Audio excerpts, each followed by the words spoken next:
ఊరి బయటున్న కోట గురించి పూర్తిగా తెలుసుకున్నాను. దానిని శవాల కోట అని అంటారంట కదా. దాని గురించి అందరూ భయంకరంగా చెప్తున్నారు. ఇప్పుడు అందులో ఏముందో ఏంటో తెలియడం లేదు. మామయ్య పరిష్కారం గురించి అడుగుతున్నారు.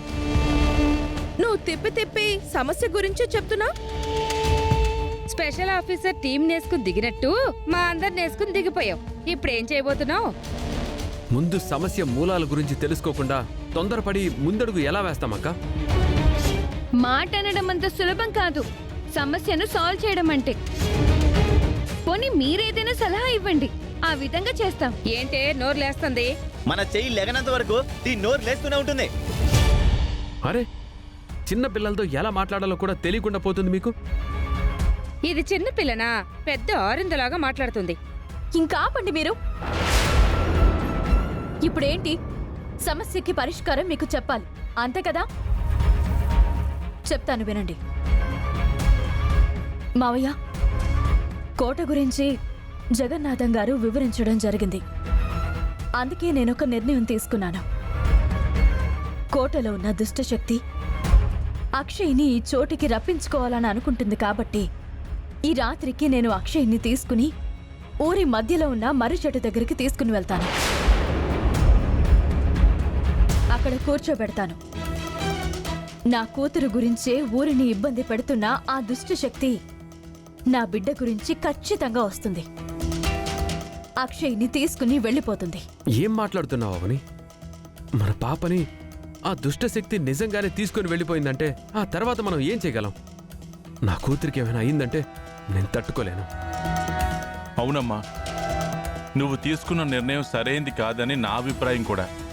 అక్షయ్కి ఎలాంటి ఇబ్బంది రాకుండా నా ప్రయత్నాలు నేను చేస్తాను. ఏం చేస్తావు? తర్వాత చెప్తాను. ఇప్పుడే చెప్పు. అవి నాకు సమంజసంగా అనిపిస్తే అప్పుడు ఒప్పుకుంటాను. ఇప్పుడు చెప్పడం వల్ల కొన్ని విషయాలు లీక్ అయిపోతాయి బావా. మా గురించి అంటున్నావు కదా? మీ గురించి అందులో అనుమానం లేదు. మీ వలన మంచి జరగకపోయినా పర్వాలేదు, కానీ చెడైతే జరగకూడదు. అమ్మ వేసే ప్లాన్స్ మీకు ముందే తెలిస్తే వాటిని చెడగొట్టడానికి మీరు కంకణం కట్టుకుంటారు. చాలా ఎక్కువ మాట్లాడుతున్నావే నువ్వు. మా జోలికి వచ్చావంటే మర్యాదగా ఉండదు. నువ్వెంత, నీ స్థాయి ఎంత?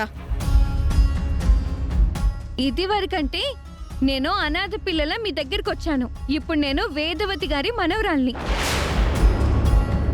ఇక నా స్థాయి ఏంటో మీరే అర్థం చేసుకోండి మై డియర్ అత్త, మై డియర్ పెద్దమ్మల్లారా.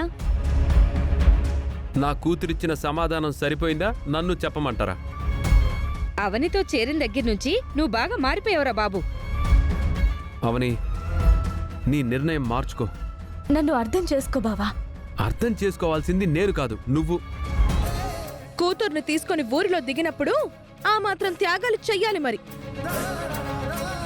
మరెందుకు వచ్చినట్టు? ఊరికే ఊళ్ళో తిరుగుతూ సోకులు చూపించుకోవడానికా?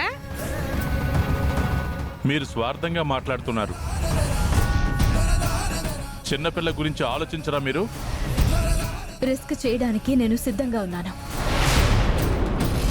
అమ్మవారి మీద భారం వేసి అంతా చేస్తున్నాను.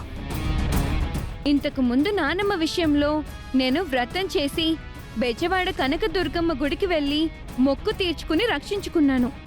ఇప్పుడు కూడా ఆ విధంగానే చేస్తాను.